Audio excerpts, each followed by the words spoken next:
Students, आज की इस वीडियो में हम लोग डिस्कस करेंगे अबाउट कम्प्लेक्स नंबर।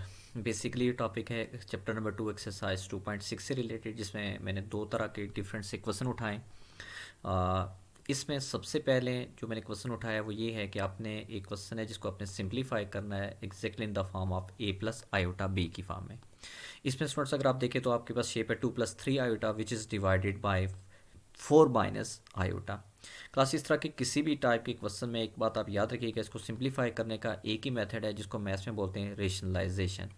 वो रेशनलाइजेशन मेथड क्या होगा कि आपने डिनोमिनेटर का कंजुगेट लेना है, उसी से मल्टीप्लाई भी करना है, डिवाइड भी करना है। जैसे कि आप इस क्वेश्चन में देख सकते हैं कि इस फ्रैक्शन में 4 माइनस आयोटा डिनोमिनेटर है, उसका जब हम लोग कंजुगेट लेंगे तो वो बनेगा 4 प्लस आयोटा, जिसे मैंने मल्टीप्लाई डिवाइड किया है।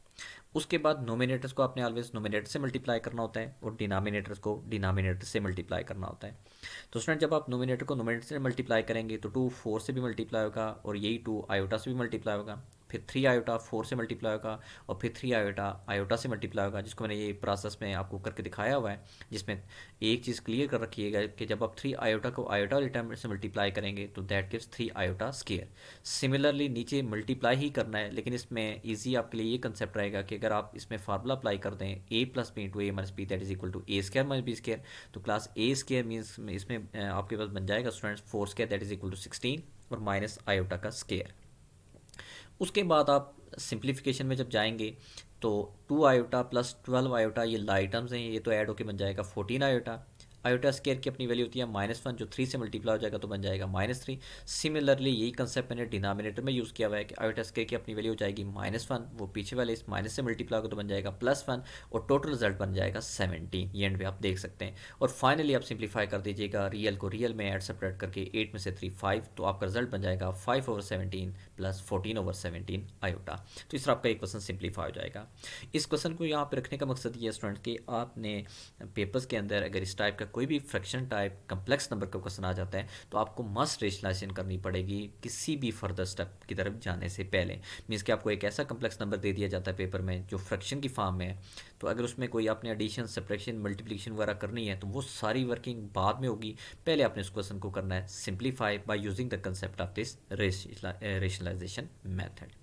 अच्छा, इसी एक्सरसाइज चैप्टर नंबर 2.6 के में एक और मेन टॉपिक है और वो टॉपिक है that is about finding the value of x and Y.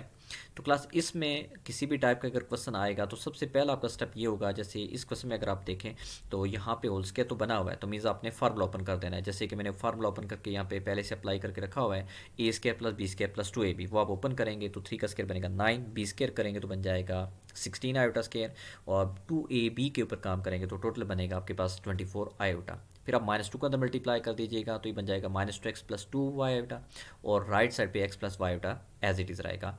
उसके बाद आयोटा स्केयर की वैल्यू को मैंने रिप्लेस किया विद -1 तो बन जाएगा -16 और एक स्टेप यहाँ पे मैंने ये किया कि -2x को शिफ्ट किया राइट साइड पे तो बन गया +2x और +2 आयोटा को शिफ्ट किया तो बन गया -2 आयोटा, जिसको आप सॉल्व करेंगे तो 9 में से 16 that is equal to 7, 24 iota stay कर जाएगा, 2x plus 1x that is equal to 3x and -2y iota plus 1y iota total बन जाएगा आपके पास -y आयोटा। ये प्लस इंटू माइनस आपने यहाँ पे माइनस लिख देना है।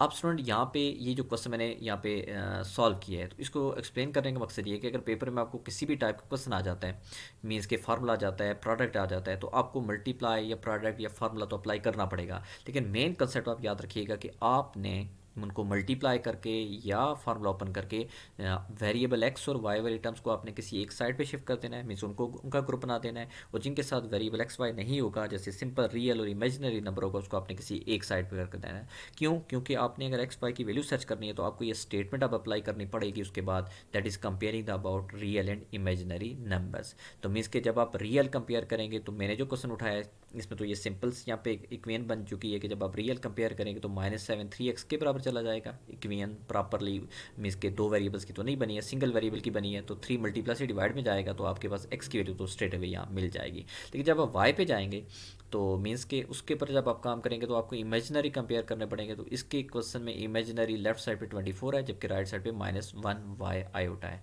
तो -y आप जस्ट लिख लें। तो माइनस को आप जब शिफ्ट करेंगे, मल्टीप्लाई डिवाइड कर देंगे 24 की तरफ, तो आपका रिजल्ट बन जाएगा y इज इक्वल टू -24।